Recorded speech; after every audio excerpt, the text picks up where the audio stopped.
updated. All right, so this is kind of I guess a workshop or just a discussion on kind of my view at how to review games online. A lot of what I'm going to be talking about is kind of from experience, so if at any point you think I'm talking hypocritically, I am, because I'm going to tell you some mistakes that I've made, and I see people that I feel people are making in their videos and perhaps should change. So I'm going to talk less about the technical aspect of, if we have time I will, but I'm not going to talk too much about like the technical aspect of making videos, like camera and compression, exporting, and proper mic setup, because really how you approach your scripts and kind of how you approach your video before you even start is more important. Probably, if there's anything, the take-home message for this panel is you don't need a good camera, an awesome microphone, and really good equipment to make a good video. Everybody has word processor. Everybody can write down your scripts. Everybody can rehearse, and script is king. And even though your lighting might be bad, your camera might suck, your editing might not be very good, when you open your mouth and you have something to say, people will listen. And then you can, once you get that down, then you can worry about getting under the camera, learning about compression, because exporting is a pain. I think I've been doing this for about 5 years now. I only just in the last 2 years finally figured out exporting. So my view for video games is the video games as art argument is valid, but personally I have no interest in that argument. This doesn't really mean anything to me, because the word art can really mean anything, so video games as art, to me that doesn't really give gaming or video games much of anything. But I definitely feel video games are legitimate entertainment. It is a billion-dollar industry, and I think it's kind of strange that still, despite that, video games are generally not seen as on the same level as like film or literature. Or music. And so when I see reviews online, there tends to be this notion that they have to be silly, fun, and goofy, and tell jokes, and have skits, and there's nothing wrong with that. But I feel like you can't just always be silly when talking about games. And I kind of have a question, like, why not be serious about video games? And maybe not serious, but more serious, because people, if you ever if you go on YouTube comments or read Reddit, people definitely take video games very seriously. I don't mean to take it to that extreme, but why not look at video games more serious? Films and literature have professional enthusiasts, and yet, we don't really. Why is, let's just say, like Jeff Gerstmann not viewed in the same way as Roger Ebert? Just to pull two names out of the spectrum. Like, we don't really have anybody like that, because video games really just aren't viewed as anything that should be taken very serious, and why shouldn't it be? Now, of course, the media is never going to like video games. With the horrible tragedies that happened recently, that discussion has come up again. But the point has also been made by people more intelligent than I, but it might not be true, but it's certainly something to think about, that people that play games, that younger generation, they don't watch the 24-hour news networks. I mean, I'm only 28. I'm not quite that young, I'm not quite that old, but I go to websites to read my news. I don't watch TV for news. And so our demographic is not watching the news. We're playing video games, and that kind of cuts in on them. So it's in their interest to kind of shit on games. I think there is some validity to that argument, but not entirely. Because I really feel like gamers, my perspective is there's kind of a shame attached to enjoying games, and we don't take it that serious, and I don't know why that continues to be. So video games are kind of viewed as child's toy, something for kids, and the 14-year-old racist, ignorant kid on Call of Duty is kind of seen as like the poster boy for gamers. Like, that's what the image of a gamer, even though the average gamer is like in their 30s. And also a large majority of them, larger than most people would think, are female too. So that notion is not fair and not right. And the media does portray that, but also it's sort of also gamers' faults. So I just kind of feel like when I see a review and they want to do goofs, they want to have their fun, and they just kind of take a game and only make jokes and only make skits, I kind of look at it as, that's fine, but why not take it more serious? Just why not? But maybe that's me. Now, when it comes to a review, it's important to ask yourself, like, what is a review? Like, let's establish that, and then we can establish like what isn't a review. Because there's many ways you can talk about games, many ways you can cover games online. There's lots of different formats, and a traditional review is one of them. So a review is just your experience of the game. Just a critique, and ideally it would be a concise and prepared, thorough analysis of it. Again, script is the most important thing. There are some people who can just hit record and give you 10 minutes of solid, concise, wonderful review. I cannot do that. Chances are many of you in this room cannot do that. Have word processor, write down your ideas, formulate your sentences, get your thoughts out, do your best. Everyone has word processor. And that's a review. What isn't a review? A let's play is a let's play, it's not a review. Nothing wrong with let's plays, it's not the format that I prefer, but there are let's plays that I watch. And in the past, I've been kind of cold on let's plays, and I will say I've warmed up to them, seeing more professional let's plays having been done. Just some excellent let's plays. Sometimes, it's like I don't have this game. I kind of want to take a look at it. I'll watch this. I will watch a let's play and be like, oh, this seems like something I would definitely want to check out. If you struggle through the first 2 hours of the game and you just kind of narrate over it, that's not even really a good let's play either. A let's play should be like a prepared walkthrough of the game, a game you have played before. A lot of people think a review is like, I'm going to play the first level and talk over it, and usually they're very negative. Like, that's a blind let's play and a bad one at that. So usually play the game first, then write your review, and then get your footage and figure that out. So get familiar with the game first. Just because you downloaded a ROM and you hit record and you talk for 10 minutes, like, no one wants to watch that. Don't call it a review. Call it a blind let's play, and then don't put it online because no one's gonna watch it. What isn't a review? There's some goof videos that are out there, and that's totally fine. But if you're gonna play the first 15 minutes of a game, and then write a bunch of jokes and gags and make a 10-minute video of you just kind of going, this game is kind of ridiculous and kind of weird. That's fine, but don't call that a review. Call that just a bunch of goofs. And you can do that, because games, we should take games more serious, but let's be honest, games can be really dumb. Games are dumb, especially the older ones. And it's okay to kind of have fun with them, but also maybe look at the crafts and realize that the people that made these games work very hard on them. And making a big budget game and making games nowadays is definitely a difficult task. And the people that make those games should be honored and maybe shouldn't be belittled, and also look at a certain game, see how it works within the context of its genre or its time.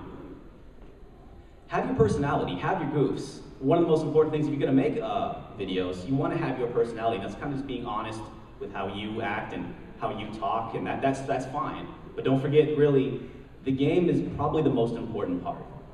I see a lot of people that want to be celebrities, and they want to talk about, it's more about them and less about the game. And like, there are some ways to approach that. Some people have done very well having just strictly their personality attached to their videos, and they do very well, and that's fine. But there are some people who start a review with, hey guys, last time I did a Super Nintendo game, so this time I shut up. No one cares. I've already turned it off. Like, your fans might have clicked that link because they went, oh, cool, this guy, his new video's out, I want to see what he thinks.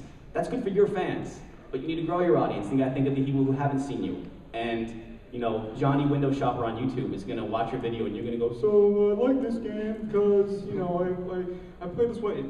Dude, shut up. You need to figure out what you're saying right away. The first thing you should say should be your opinion on the game, really. Your thesis statement. They probably taught you that in high school. It's really that simple. You need to start out your review with something very simple, and then essentially spend the rest of your review just defending that. That's like the basis for all script writing. I have a thing. Here's some huge mistakes that I see people do. Starting your review with just the intro to the game.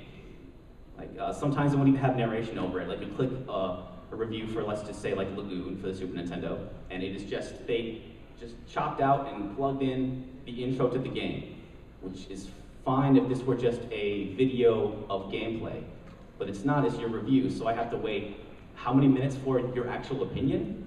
Like, don't do that. It pads your videos out, and it's not interesting to anyone. Just talking over the intro. If you're gonna talk about the game, maybe give the audience something to watch while you were talking. Show what you're talking about. If you're gonna talk about the game, and you just have the intro, it might not even have any of the actual gameplay. So you're already, there's a disconnect with your audience. You need to engage them right away, especially the first minute. Of course, the first 30 seconds is the most important part of your video. You gotta catch your audience. You talking over just the first level, I already talked about that. Like, don't be afraid of editing. Even if you have a concise script, you got the script now, don't just capture yourself playing the first level, and then here's you playing the entire first level, and then you're just talking about your script over that section. Don't be afraid to edit. You can look at my earlier videos, they were terribly edited, but you get better at editing the more you do it.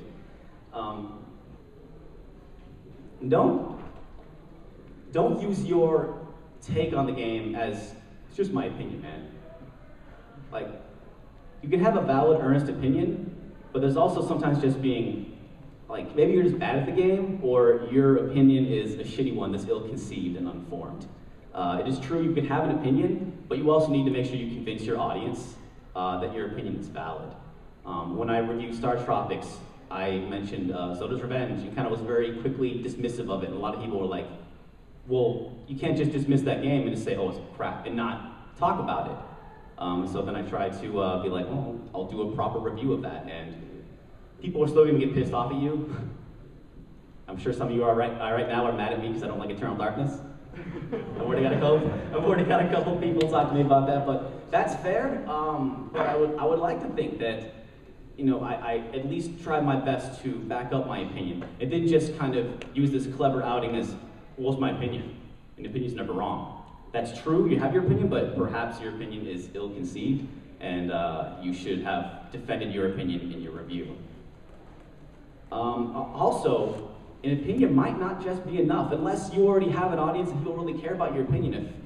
If you're still working and building an audience, an opinion isn't really enough. Look at the history. Go on Wikipedia.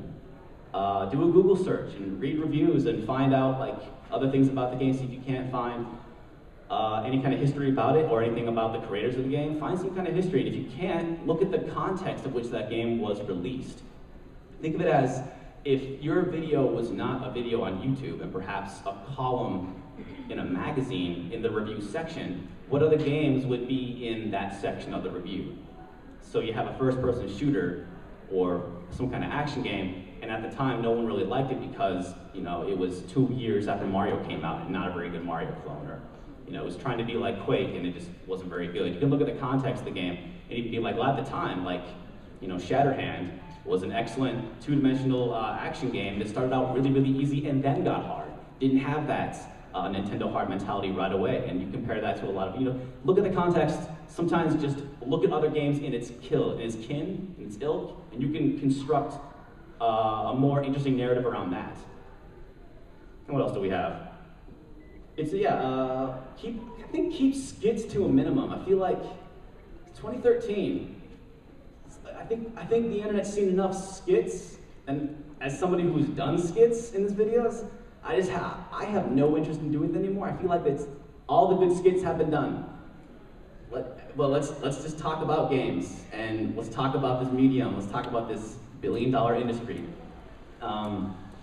Just yelling and just cussing and just toilet humor, those aren't jokes. They can be funny, but sometimes just yelling and cussing is kind of an easy route. Maybe don't do it. It's kind of old now.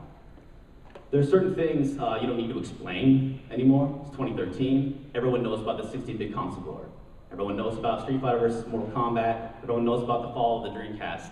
If you want to talk about that in the context of your video, just mention that lightly. Say, oh yeah, this came out during the 16-bit console war, but then don't stop your video and go, well, in '92, Sonic came out, and like everyone knows that. You don't need to explain that type of thing.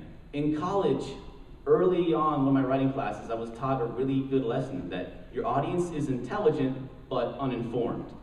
So if your audience is watching your video and it's a retro review, they probably know about retro stuff, and chances are already know about like Super Nintendo versus Genesis. You needn't really explain that. Pardon.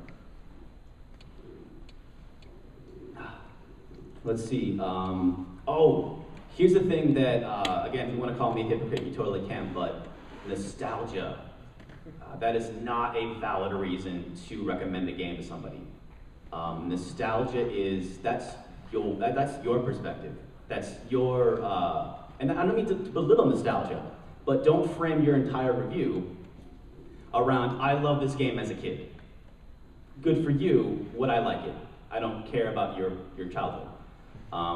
Also, don't start out your review with, when I was a kid and I got this game for Christmas, like, I don't care about you. I care about the game.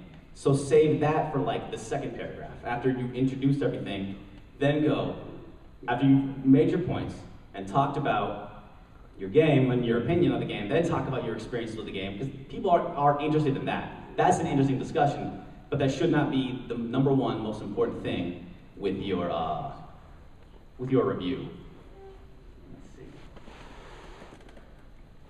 I feel that if you're going to take gaming a little more serious, it should be about the game and not about you. I've already touched on that. Let's see. I have a big piece here, and I mentioned this briefly in my YouTube video, internet memes. Using internet memes in your video. Don't. Don't do it for a number of reasons.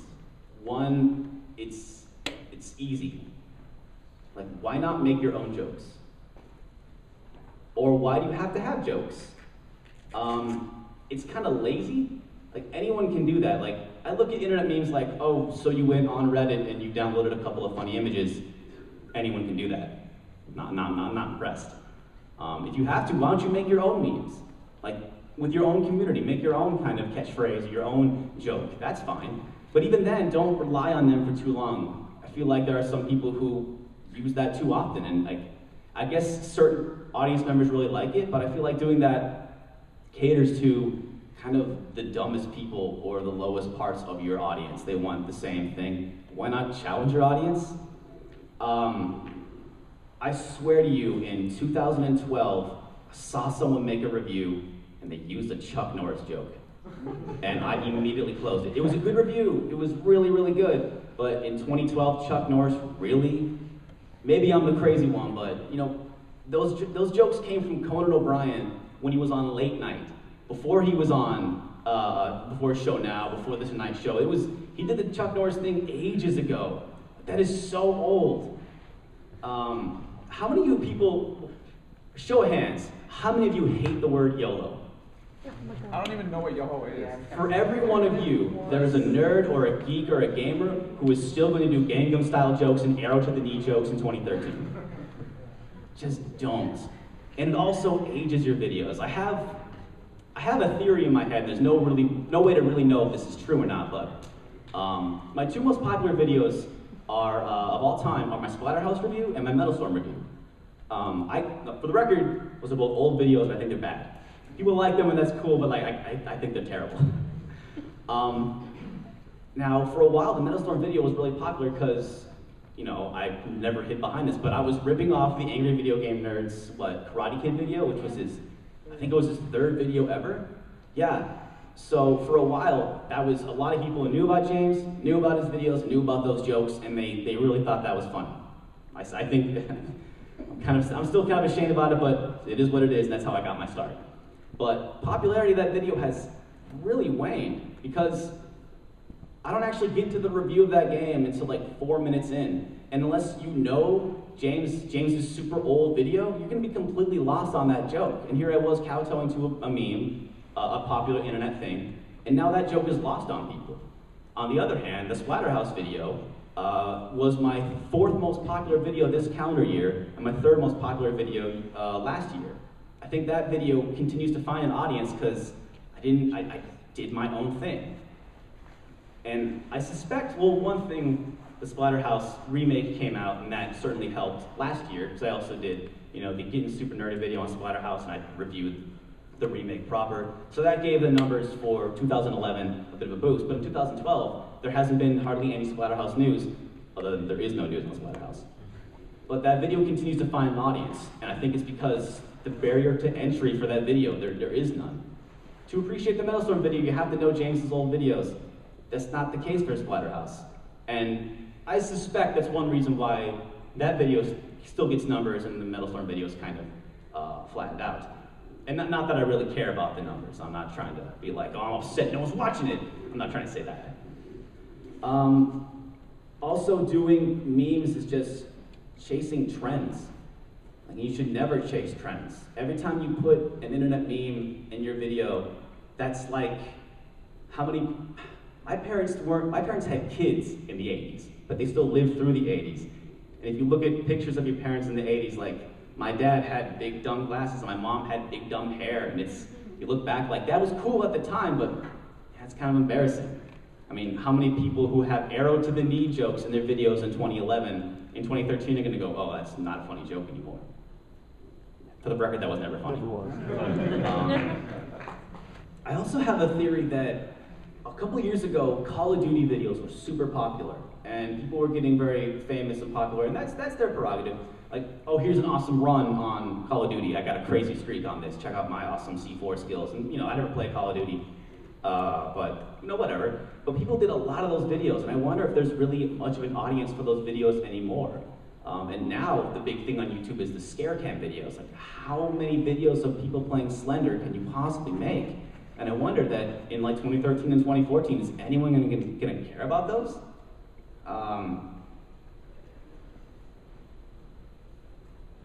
Yeah, use your own means if you can. And then just make your own jokes. You know how you can do callbacks to previous videos, but like, stay fresh. Keep being creative. Do your own thing. You really need to rely on these. And yeah, people will like them, but like, are they the people that are gonna keep coming back to your videos and really appreciate the work that you do? Or are they just hoping that you found the latest Reddit meme and you're gonna shoehorn it into your videos? Let's see. Yes, reject memes. You are better than that. So far, do I have any questions? Oh, yeah. Well, to me personally, I care a lot about when I watch reviews, I look at games I've never heard of, and they get me interested into playing them. So, I think that your first video of Metalstorm seems like a mirror from James's Karate Kid way and yours. But original all the same. It's just that you're a replica, but not a clone, unlike Irate Gamer. But, oh God, we need to go there? I just think that, well, when I watch Irate Gamer's when I watch Irate Gamer's Teenage Mutant Ninja Turtles review, I think he did more than James did. Like, talking. Right, but I don't know. He's asking about my Metalstorm video versus the Irate Gamer's Ninja Turtles video. If you're not familiar with that, there's plenty of videos on YouTube that dissect that. But I still feel like maybe I went about the Metalstorm video in a slightly less, I don't know, more classy way is the way to put it, more tactful way. I still don't know, I still don't think it's, I don't know, those days are behind me. I really don't care. I feel like I got my start. I mentioned on my DVD, like, I learned how to play guitar by covering Metallica songs. I used to know Metallica's One, almost all of that. And I feel like that's kind of what got me into writing music and playing guitar and eventually getting into piano and stuff like that. But I kind of all started by covering Metallica. I'm kind of where I am now because I covered James. He was kind of like my Metallica cover. But I really, after I did that, I did a couple other, I did like, Shit Pickle, I did Neckbone, and I did the Night Shade thing. I thought Neckbone was funny too, but actually a lot of people hated Neckbone though. I like him. I did too. Mom! But I realized like I kind of ran out of jokes for that. I got tired of it. How long could I keep that joke going before it just wasn't funny? And was it ever really funny to begin with? Some people would argue it never was, and they're not entirely wrong. So I think there's no shame in people have taken some of my material in polite, non-rude ways, and that's fine. But like, there's a point where you have got your footing, and you've kind of built your own foundation. Now it's time for you to move on to your own thing and stay hungry, stay creative, and keep doing your own thing. I'll get you after he had a question first, yeah. First of all, it's been really cool so far and really informative. Anyways, Thank you. the one thing I feel like I've been battling with, I've done a few videos so far, and surprisingly, most of the points you said I avoided falling into, so I feel a little Good. better. The one thing I'm worried about is time. Like, is there really, do you think there's a sweet spot for time, or do you really think it's about how much material you think you have, and as long as the material is always good, it can be any kind of length? That just, you know, people always talk about how AE this generation tends to be, and I always worry that maybe 10 or 15 minutes is maybe too long, maybe it should be 7 or 8 more concise. Maybe it doesn't matter. So No, I had incredible anxiety about when I first did Earthbound. It ended up, I think that was 22 minutes. And my friend Ben Hall, we were really good friends at the time, and I even sent him the script. And I was like, is this too long? Is this boring? And he was like, there's a couple jokes and little things like, yeah, you should probably cut this, cut that, but no, it's fine. And I was like, okay, I don't know, because I'm doing a 20-minute video right here, all in one go, and I don't know if anyone's gonna be interested at all in that. And right away, everyone's like, not long enough. You didn't talk about this, you didn't talk about that. Like, you know, the Starman.net community, they're great, but like they got on my ass. You didn't talk about this, you didn't talk about that, you were kind of vague on this. And this year I redid the Earthbound video again. It was 33 minutes. And I made that joke at the end, like, oh, I might have to redo this video again. And I did get a handful of reviews, or comments saying, oh, well, when you review it, when you redo it, here's what you should mention, because you didn't talk about this, you didn't talk about this. So if you make your scripts economical, if you make them interesting, if you can, you can make a script too long and boring. But that's because I don't want to say you wrote it wrong, but perhaps you didn't approach it correctly. It's not like my shorter reviews get more views than my longer ones. I've not studied the statistics much because, again, I don't really care much about straight views. But I've not found that longer reviews deter people from watching them. And also, some people get very, very famous doing Let's Plays, and they'll put up 20-minute videos, you know, twice a week or something like that.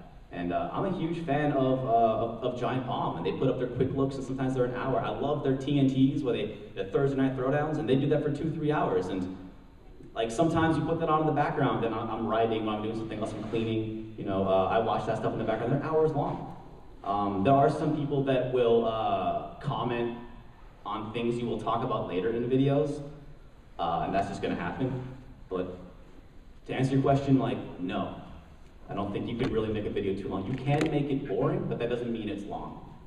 And you got a question? I was going to say with the jokes, I feel like with some of the people who are already popular and you find out about them and they're already starting to apex, is there a way to kind of have a recurring joke, but in a way that people will still find it funny just because, I guess it kind of comes from... There can be like a barrier to entry, like a lot of inside jokes, and I don't think there's anything wrong with inside jokes, but I don't know that I'm the one to really ask. I don't know, because I feel like, I don't know, maybe JonTron and stuff, like his delivery and stuff. Doug did very well. The Nostalgia Critic has tons of memes. One of them is a Chuck Norris thing, but that's his deal. But he does it different. But like, I don't know that I'm really the one to ask, because it was just my prerogative to kind of, I throw in a joke or a goof here and there, but I don't really, my script is done when I feel like I've captured the game and I've captured my opinion.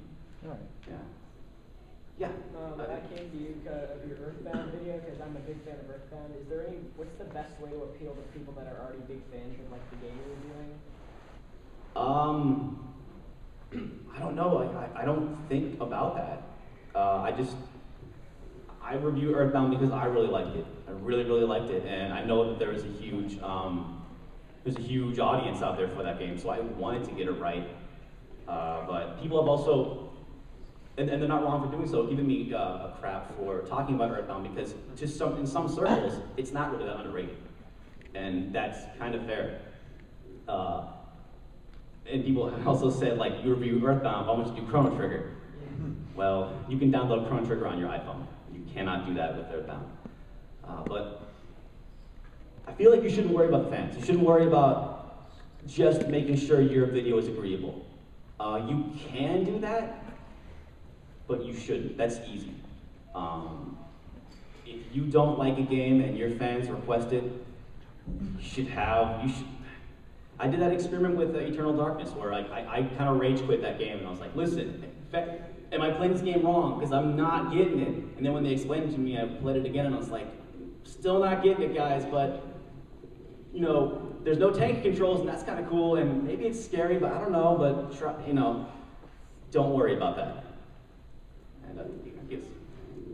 So do you think it's more important to do reviews of games that you like personally, or games that the popular opinion likes personally? I think it's better to it's better to do you. It should be about you.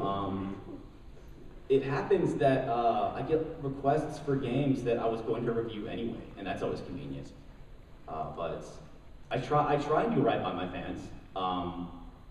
I certainly think if a game had gotten really bad reviews at some point, then I play the game and I'm like, this is actually really good, or perhaps it's aged better with time because of the context. You know, a game I've wanted to do for a really long time is Earth Defense Force 2017, the Xbox 360. That is a great game. It is also not a good game, but when it gets right so well. When that game came out, it got a lot of really bad reviews, and so that's one way to approach it. But I'm sure for its time, Star Tropics was really well received. Rocket Knight Adventures was probably really well received. I guess I don't really think much about that. I think there's one more question. Yeah, I'm gonna get this out of the room. I'll come back to you in a second. You in the way? Okay. Something that I think a lot of this encompasses, talking about what to review or what jokes to make, kind of falls under what your identity is. Yes. So you have the experience of being, you started out, I'm the happy video game nerd, and you've continued that. And well, because branding is important. Right. So, just in general, what's your experience with?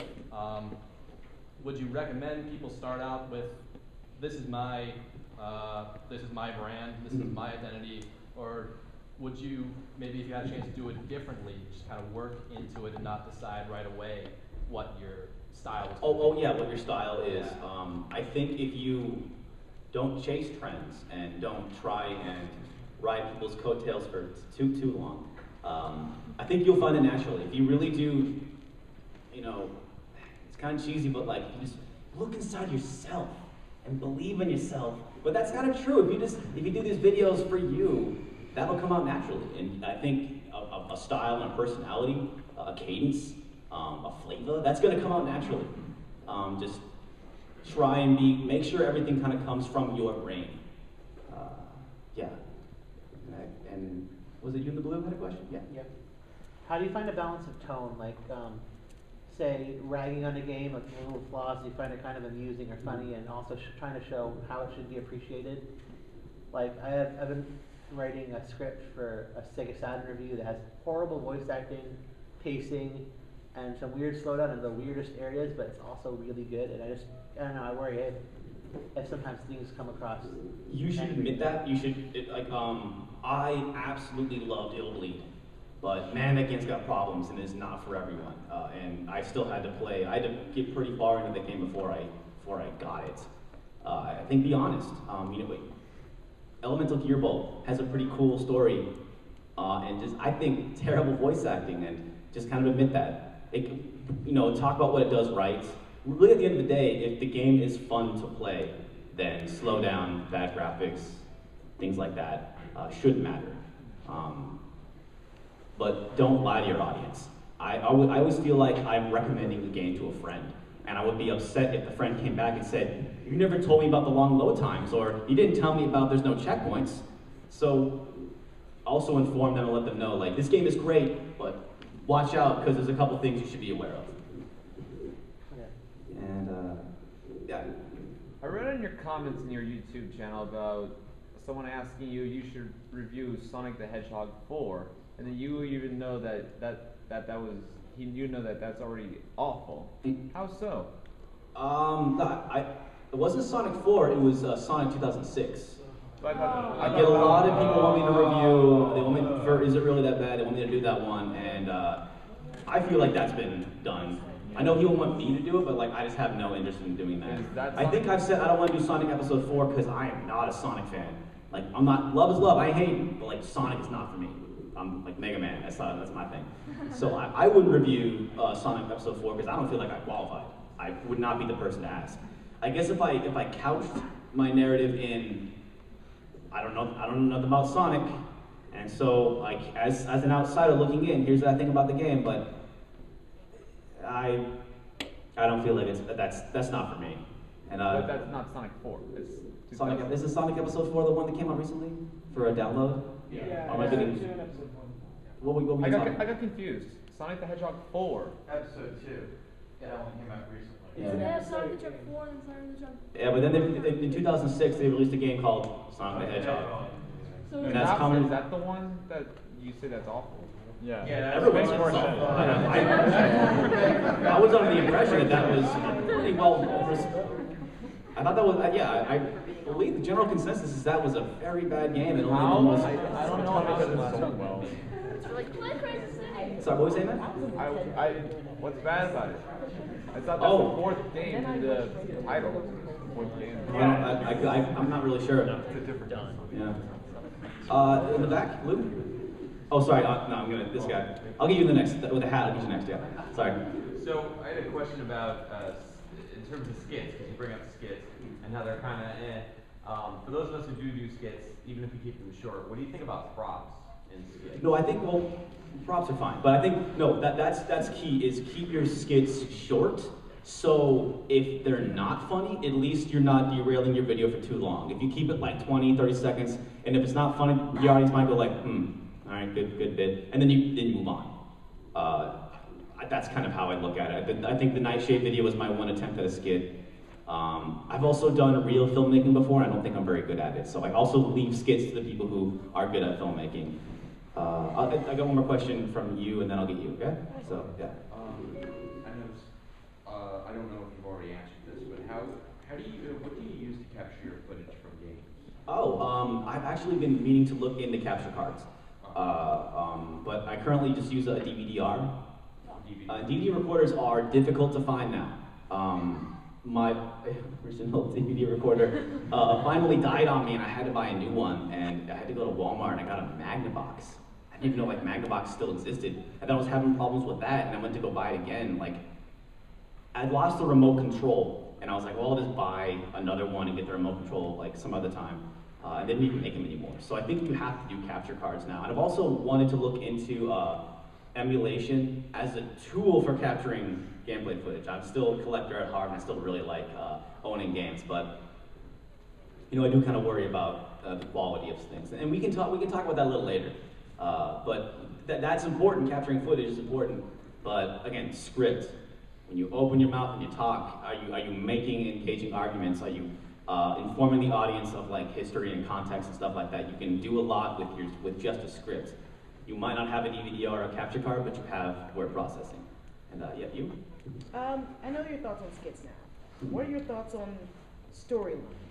Like something that's basically sequential to a few episodes of the show. Yeah, Pat does that. And I personally have no interest, but I mean, it's certainly, because I don't think of the Happy Nerd as a character. It's like, honestly, if the Happy Nerd had not been a hit and I wanted to keep doing games, I would have dropped the name. But, the Ira Gamer taught me that a little bit of controversy goes a long way. And then, like, I kind of got grandfathered into this, that, like, Happy Video Game Nerd, it's got that kind of brand appeal. People do know it. Or else, because really the show is just Derek Alexander reviewing stuff. But I kind of keep the Happy Nerd just because if you want to find all of my videos for all that I've done, you search Happy Nerd and you can find them all easily. So, yeah, I would have dropped it, but I don't think of that character. There was a time when I thought like it'd be really cool to do a video with James, and it's like we're brothers, something like that. But he's done very well at crafting the nerd as for the record, he's the nerd. I'm the Happy Nerd. He's done a very good job of crafting the nerd as a character, and with this movie and doing like kind of creating a conceit that he lives in, and that's fine. But once I started finding my own footing, I realized that just didn't interest me. It was one more back there, long hair. Yeah, you talked a little bit about like branding and building an audience. I mean, it seems like certain things like memes and all that, I think sort of one question that's on my mind is, it's probably easy to use because it helps, attract attention. But there's a lot of things like games and bands and things like that that might exist 20 years ago, but people only discover them now. And I was wondering if you could talk a little bit about your experience. Well, if you want, this This workshop is to tell you how to make a good review. If you want to learn how to become very popular on the internet, I'm maybe not the person to ask. But I did stick with the Happy Nerd because it did have brand appeal. I do get comments, people saying like, oh, fuck you, how you rip off the Angry Nerd, you know. But I also get comments saying, man, I saw the name and I went into this video just to bash you. But wow, hats off, you did a good job. And I love getting those kind of comments. Or the people who are like, oh, fuck you, you suck. And I get a comment like 2 hours later, oh, I watched some of your videos, never mind, you're great. So, like, those are really cool, those are really nice comments. I do think, like, yeah, building an audience, I don't know if I'm the person to ask, but I don't know, I have a Twitter, I got a Facebook, you can link those two things together. I try and respond to people on emails and stuff like that. I'm not too good at it, but I try my best. I read comments and I reply to most of them. Usually when I put a video up, I'm kind of like there for like, you know, the box office opening weekend, because when you get the most comments, I try and read them and respond to them. That's another subject. You know, I think I forgot to write that down, but I see some people, you don't have to respond to every single comment you get. Like, you can say thanks, and people say nice things to you, but you know, if you have 26 comments and you reply to them all, you kind of look a little desperate. You don't have to, it's just because someone says something nice to you, you know, you can, that's cool, but you don't have to tell them thank you. It's just a nice gesture. And also, especially if somebody is hating on your video, it's best to maybe ignore that entirely. And I'm taking questions now because I have a whole thing on haters that I could do.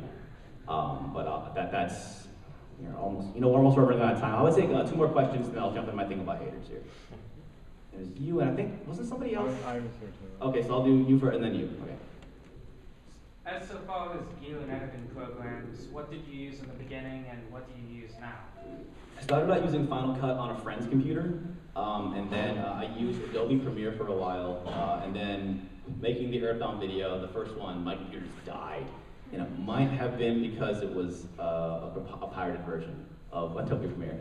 Then I got a legit version of Final Cut, and having used both those programs, they're both great. It's just kind of, there's certain things Adobe does better than Final Cut, there's certain things that Final Cut does better than Adobe. They're both good. I haven't gotten into Final Cut 10 yet, or Final Cut X, and it's my understanding that they fixed a problem with the gap between, let's say, Windows Movie Maker and Adobe, or iMovie and Final Cut is a huge chasm. I've used iMovie and I have no idea how to use it. It is a program meant for, like, you know, grandma and mom to make, you know, videos for Christmas and stuff like that. But it takes so much away from you, and you really can't use that program for very much. However, then you go to Final Cut and it's like, what the fuck? There's so many bells and whistles. It can be really, really daunting. You know, so for that, and that wasn't really your question, I'm sorry, but for that, you know, Google, go to YouTube. There's, if you have a question about Final Cut or Adobe, chances are somebody in a forum has already asked that exact same question. Type your question into Google and somebody probably has asked it and it has been answered. It's my understanding that Final Cut 10 tried to mitigate that problem and have a middle ground for people that want to do professional work and are still learning. So I'd say iMovie, you can use it, but it is awful. And then Final Cut can be such a pain. It can be really, really hard. But I didn't go to college for filmmaking. Like, YouTube was my classroom, the internet was where I went and learned. So don't be afraid to Google stuff. And one last question, sir. I was just gonna say, I did a video about Super Mario 64 and Super Mario Sunshine, and I feel it's overhyped a lot these days. And anyway, by the time I was done the video, I got a lot of comments of people saying, you know what, maybe I don't like that game anymore. And I kind of felt like, was that the goal, or did I just make everyone just reconsider their life now? And I don't know, I didn't feel right with people just changing their opinion. Maybe go back and watch it again and try again. Make another video and then maybe ask yourself, what did I do wrong? Like, I wanted to say that 64 was better, but people were like, yeah, I don't even like Sunshine anymore. And it was like, you don't have to go that far. But yeah, that might be on you. You might have framed your video like that. You might have intended to do one thing, and that might have happened. And man, like the power of your words sometimes can really influence people. Yeah, I'd say look at that as a challenge, and it's something that you can try and do better and do another video. Okay. Yeah. And that's a good segue into haters. Bottom line for haters, it's okay. Also, and take this as comfort, you're not special. Because everyone gets haters. In fact, look at haters as a sign that you've reached some kind of level. Like that actually is a measure of success, that people are hating on you. Now, there are some people who get an enormous amount of hate because they do, in fact, behave poorly and do kind of bring it upon themselves. And I got a lot of hate because I was like, how dare you rip off the angry video game nerd and carry on this, ride his coattails, and I'm totally still doing that. And I was doing it a lot back then, and it's like, yeah, I kind of brought this upon myself, so you kind of have to just take that. But haters come in 3 flavors. Trolls, idiots, and fans. That means you're attracting attention. Yeah. Now let me explain that, especially that last one. We'll put it on the list. Trolls, they just want to get a rise out of you. They don't actually care. Like, they might say your video sucks, they might say your script is bad or whatever. They don't actually care. They are just trying to get you to respond. Everyone knows don't feed the trolls, but people always feed the trolls. This ain't the streets. You ain't trying to get your corner. You aren't Marlo worrying about when your name is your name. These are fucking video games on YouTube. It doesn't matter. So if some dude says you suck or is oh, you're a fag or whatever, like, just, let that go. Just ignore them. Ignore them and take it as, hey, this person who probably does this all day had found a reason to get at you, and that they just want to get a rise out of you. Now, just say thank you. You can, but even then, like, you've still kind of taken the bait. Yeah. You can do that and do what you do, but I've always approached it like, I'm not even gonna go there. Don't even want to give them even the slightest. Then there's that gray area where you deal with idiots. Like, I'm really bad about the person who commented on, you didn't mention blah, blah, blah, blah, blah. And it's like, no, I mentioned it, you just didn't watch the whole video. And sometimes I respond to like, next time watch the whole video, dude. But also, I get, maybe this is kind of a nice thing of success, is some fans will jump on that person for me and say, dude, he mentions it at, minute 25, watch the whole video next time. So there's also that. Eventually, you might get an audience where your fans will kind of defend for you. When people get back and forth on big, he's like the irate gamer, no he's not, blah, blah, blah. There's the people post on my videos all the time. Just something about the irate gamer just to get my fans to bite. And they always bite. I know not my whole audience is here, but like, if you see somebody talk about the irate gamer on my comments, I think, oh, they're just trying to get a rise out of you. But that was back on trolls. I'm talking about idiots.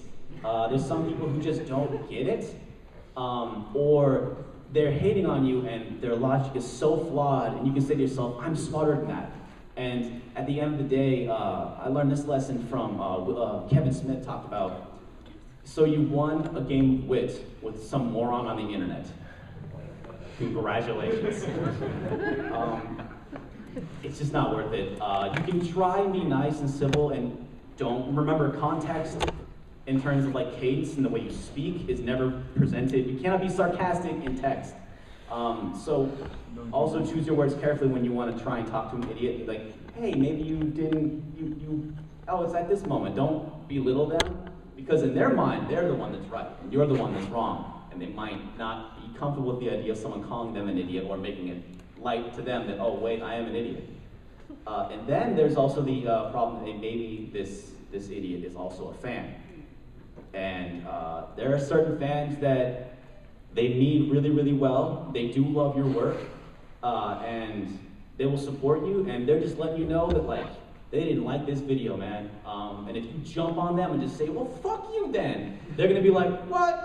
Whoa! And all of a sudden you're the bad guy. And those comments can backfire on you in a lot of ways, because you can hurt your fan base, and all of a sudden you get a reputation of like, oh, now he can't take criticism. And also, if you're reviewing video games, if you're being a critic, You have to take criticism. It's just how the universe works. Because that's the oldest argument is like, oh, critic can't take criticism? That's the biggest hypocrisy. And they're totally right when they say that. So maybe your fans are, maybe they're right. Maybe someone comes out and says, oh man, your script just sucked this time. Oh man, your voice was just not very good. Well, that's kind of rude to say. But maybe they're right. Maybe like you should have done one more revision on your script. Maybe you should have watched it one more time and done a little more edits before you exported it. Maybe they're right. Or maybe they're just trying to help you out and they may come across as totally rude, but they mean well and they're still going to follow you. They're still going to care about what you do. And if you jump on them, then they're not going to like you. You're going to get that reputation of being a jerk. So my attitude is just like, don't go down to their level. It also makes you look bad because, you know, especially if it's comments on a YouTube channel, everyone can see those. And if it's your comments on your video, like, you know, those usually rise to the top. It makes you look bad, and it's not worth the energy. You have videos to make. Or you have a life. You've got friends and family, you've got obligations or a job, and you don't need to have spent this energy like, oh, I'm gonna destroy this guy, and I'm gonna write this long email. Like, you're gonna write this long email, like 5 paragraphs? That could have been a script for a review, man. I mean, take that passion and put it into a new game. We're just the price of success. That's just how it goes. Remember, haters, it's okay, and you're not special because everyone gets them. And also, the guys at the top get it worse. I mean, I'm sure you've seen like Encyclopedia Dramatica and those type of sites, and like they have long lists on, you know, on Doug and James and, you know, all those people. Like, that's just the price of fame, price of success. What sucks is fan base. Yeah, they go crazy. They do. I feel like the fan reaction to Is It Really That Bad? People didn't get it. They didn't really understand what they were doing at first. And at first, it was just like something different. Oh no, I don't like this. But they kind of come around on it. And also, I did a video with my buddy Calvin, the Resident Evil Survivor video. I don't mean to toot my own horn, but like, you know, I love Calvin like a brother, and I think that video is fun. I was really happy with how that video turned out, but at first people were like, who the fuck is this guy? Who is this guy? I don't like him talking. And they've totally come around. That video has kind of found a new audience in this last year. It's done well for itself, so they'll come around. I think the problem is that some people are just very prideful in video games, that they take things so seriously because they take them too serious. And I always think we should take them maybe more serious, but we're all adults, right? We all have friends and families and other obligations. Like, I don't mean like the people that are like, yeah, video games are life. Like those people, I don't understand that at all. Like, video games is not my life. It's a hobby that I really enjoy, but like my family and my friends and my job and my mental health, you know, that's my life. That's what actually matters. I can close the computer and then go outside and I'm a normal human being. I'm not Derek Alexander, the Happy Nerd. It's got a Facebook and a Twitter and a YouTube account. They are my life, but I gotta ease. They're a part of my life. They've affected my life. That's for sure, but you know, it doesn't, I mean, when I was editing the Splatterhouse remake video, the tsunami in Japan happened, and my friend drowned. My friend died. And I was editing the Splatterhouse video. He was in Japan, he was teaching English, he was spreading language. And I was reviewing the game. Did you hear that while you were reviewing the game and still? I didn't find out about his passing until a little later, but like, I knew that he was over there. I didn't know for a while, but like, you know, yeah, I was editing the Splatterhouse video when that happened. I didn't know at that moment, but looking back, like, yeah, that's what I was doing with my life. That's what he was doing with his. And it's a hobby that I really do enjoy doing. There is something about, like, you know, creating and I do like to entertain people, and it does make me happy, but like, it's not the most important thing. People are gonna take it that way, and they're gonna act like it's super important, but like, you know, don't be like that. It's just a show. Some people don't look at it that way. Some people like, you know, there's some podcast, I forget what it was, but this guy was reading this guy's forum comments, and it was right before Halo 3 had come out, and he was waiting for Jeff Gerstmann's review on GameSpot. And he was just like, oh God, Jeff Gerstmann, please give this game a good review. Oh, I need to have, I was like and that person's crazy. Like, Jeff Gerstmann's gonna somehow have an impact on how he likes Halo 3. That's crazy. People like that exist, and they're gonna be part of your audience, is how it works, but you need to not be them, and don't cater to them. I think I got a little off topic there, but. We're at 5 minutes? We're actually just at 5 minutes, but the one thing is, Yes. there's no panel right after this, it's bands, so you go a little over if you'd like. Oh. Oh, we can stay here longer. Cool, all right. Let's talk more. Oh, I had one comment that's really important about dealing with haters is when you do comments on like YouTube videos, like that's public. But I've seen a lot of, and it's shitty that people do this, but this is how the universe works, this is how the world works. No conversation is private. Even if you're doing private messages, if you're doing emails, anyone can do a screen capture of what you said to somebody and put that on the internet and make their own video. Like no conversation is really private. When you are talking to a fan, you are always on the clock. Think of it like that way. So if someone calls you out in an email and you get mad at them and think, well, this is an email so I can really tell this asshole to piss off, like, that's gonna make you look bad, and all they have to do is screen capture that and put it on the internet and say, well, look at this, you can't handle criticism, and like, then that's, now you just got more haters going after you, because also they know they can get you. They know you'll take the bait. And this is a totally true thing, and I will admit that it is fucked up. But this is the reality of the universe. I just want to acknowledge that this is fucked up, but this is the truth. I'm on the internet. I am male. I am white, and I am straight. I've got it pretty good. And that's the harsh reality of the internet. I wish it wasn't, but that's just, I'm sorry, that's how it is. Like, you think you got it bad? Like, man, try being a woman, try being not white.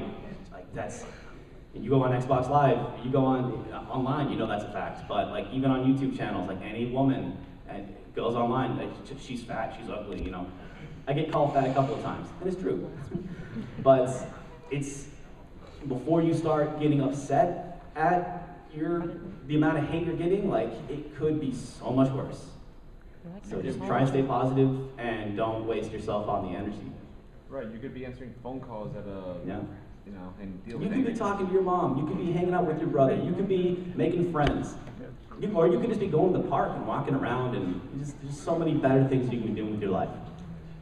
It's just a reality that, like, when you go into this, that's gonna happen. But don't think you're alone. I find solace in the idea that, like, man, this jerk is hassling me on my YouTube channel, but that's how it goes. You think James doesn't get that? You think JonTron and Ego Raptor don't get that shit all the time? I mean, people ask me, well, hey, Derek, when's the next video? But I mean, I've only got like a couple, tens of thousands of subscribers. What about the people that got millions of subscribers and they're late on a video? That's just gotta be torture for them. So. Think about Alvin Earthworm and his Super Mario Bros. Z. He quit because of fan outrage and he began engagement. He was making games?